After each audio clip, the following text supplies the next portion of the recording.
వ్యవసాయ అధికారులు మరి వివిధ పాత్రల నుంచి వచ్చినటువంటి రైతులందరూ కూడా మీడియా మిత్రులు ప్రతి ఒక్కరు కూడా మనస్ఫూర్తిగా ధన్యవాదాలు తెలియజేస్తున్నాను. ముఖ్యంగా ఈ సబ్ కమిటీకి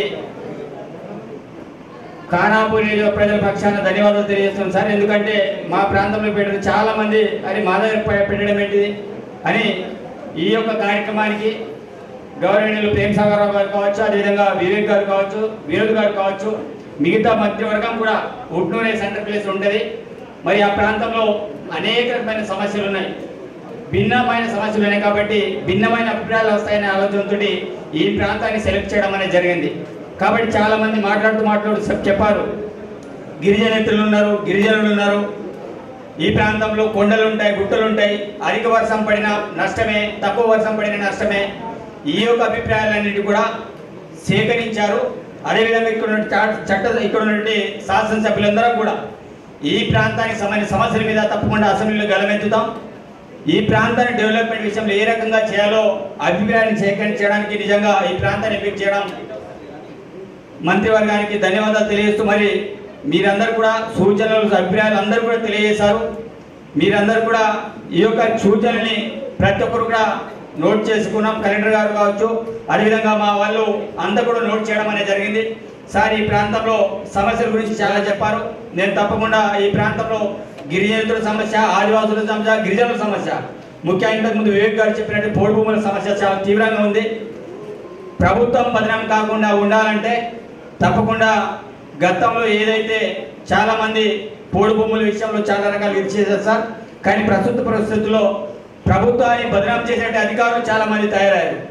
అట్లాంటి వాళ్ళ మీద మనం కొంత చర్య తీసుకోకపోతే బాగుండదు సార్.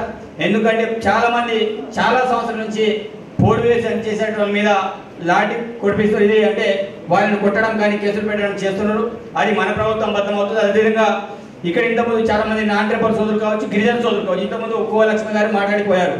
కానీ ఆమె ప్రాంతంలో కూడా మోవయ్యారు సార్. అంటే కుమ్రమీం ఏదైతే జోడేఘాట్కి సంబంధించిన ప్రాంతంలో ఆ నిజాం ప్రాంతంలో కింద చాలామంది ముస్లిం సోదరులు కావచ్చు, చాలామంది ఈ ప్రాంతాన్ని వదిలేసి ఎక్కడో పారిపోయారు. అదేవిధంగా ఇంతకుముందు అనుసూయ గారు చెప్పారు, ఎటో పోయారు ధరణి వల్ల వాళ్ళందరూ కూడా తిరిగి పట్టలైనాయి. దానికి పట్టలు కావడంతో ఏమవుతుంది, ప్రభుత్వం వరకు మనం ఏది భరోసా ఇస్తున్నామో ఆ దానికి సంబంధించిన నిధులన్నీ కూడా రైతు భరోసా కింద వాళ్ళకి వెళ్ళిపోతున్నాయి.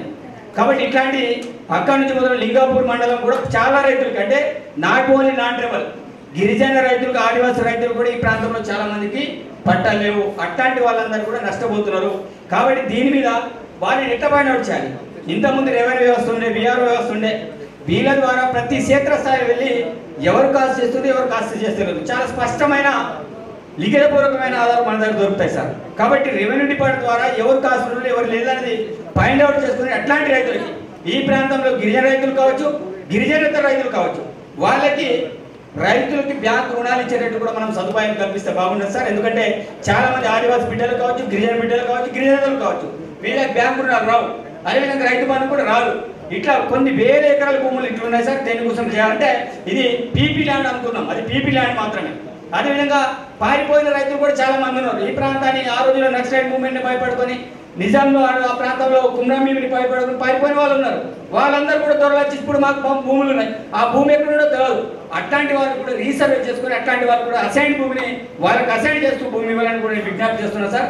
అదేవిధంగా అసైన్ ల్యాండ్ చాలా మంది పట్టేదారులు చనిపోయారు, పట్ట వాళ్ళ పేరు మీద ఉంది. ఆ భూమి కూడా ఇప్పుడు ఎవరికి గవర్నమెంట్ ఆధీనంలో లేదు, ఇంకెవరి ఆధీనంలో ఎవరో కూడా దాన్ని కాస్ట్ చేస్తుంటారు. అట్లాంటి ల్యాండ్ కూడా మనం పాయింట్ చేసుకుని వీలైతే వాళ్ళ కుటుంబ సభ్యులుగానే, లేకపోతే వాళ్ళు అవసరాన్ని బట్టి ఇంకొకరికి అమ్ముతే అయినా అట్లాంటి వాళ్ళు కూడా పట్టిస్తే వాళ్ళు కూడా రైతు బంధు వస్తుంది. మరి చాలా మంది ఆ రైతుల్ని నేను నిన్నటి నుంచి గౌరవ సీతక్ గారితో మాట్లాడి, కొంతమంది కలెక్టర్ తోటి మాట్లాడి, కొంతమంది రైతుల అభిప్రాయాలు తీసుకున్నాను సార్. చాలా మంది రైతులు రిస్ట్రిక్షన్కు 10 ఎకరాల వరకు ఇవ్వాలని అభిప్రాయం చెప్పడం అనేది జరిగింది. కౌలు రైతులు కావచ్చు, అదేవిధంగా పోడు రైతులు కావచ్చు.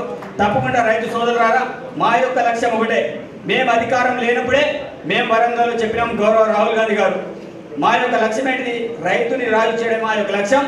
ఆ దిశగా ప్రభుత్వం అడుగులేస్తుంది. ఇంతకుముందు ఎంపీ నాగేష్ గారు ఒక మాట్లాడారు, వీళ్ళ బూరలో ఉన్నది అని చేయాలని ఉన్నది, మా బూరలో ఏం లేదు. ప్రజల బూరలో ఏదైతే ఉంటుందో మా బూరలో అదే ఉంటుంది. ప్రజలు ఏదైతే నిర్ణయిస్తారో మేము అదే నిర్ణయిస్తాం. తప్ప ఇంకా మేము వ్యక్తిగత నిర్ణయాలు తీసుకునే ప్రభుత్వం కాదు ఇది ప్రజాప్రభుత్వం. ప్రజలు ఏ రకంగా ఉంటే మేము అదే రకంగా మేము నడుస్తాం. అదే ఒక అభిప్రాయ సేకరణ కోసం ఈరోజు మేమంతా కలిసి, అంటే కేవలం కాంగ్రెస్ పార్టీ వాళ్ళు ఉండాలి కదా, కాంగ్రెస్ పార్టీ కాదు ఇది ప్రజాప్రభుత్వంలో ఈరోజు అందరికీ గౌరవిస్తాం. బీజేపీ పార్టీ వాళ్ళు, బీఆర్ఎస్ పార్టీ వాళ్ళు అందరూ కూడా వచ్చి వారి యొక్క అభిప్రాయాలు తెలుసుకుంటారు. సైంటిస్టులు, మేధావులు, విజ్ఞానులు ప్రతి ఒక్కరు కూడా వచ్చి వారి యొక్క అభిప్రాయాన్ని తెలియజేయడం ఇది ఒక చాలా మంచి వాతావరణం. ఇలాంటి వాతావరణం కల్పించినందుకు ముఖ్యంగా మంత్రివర్గానికి ప్రత్యేకించి ధన్యవాదాలు తెలియజేస్తూ మరి మీ అందరికీ దగ్గర సెలవు తీసుకుంటున్నారు. ధన్యవాదాలు.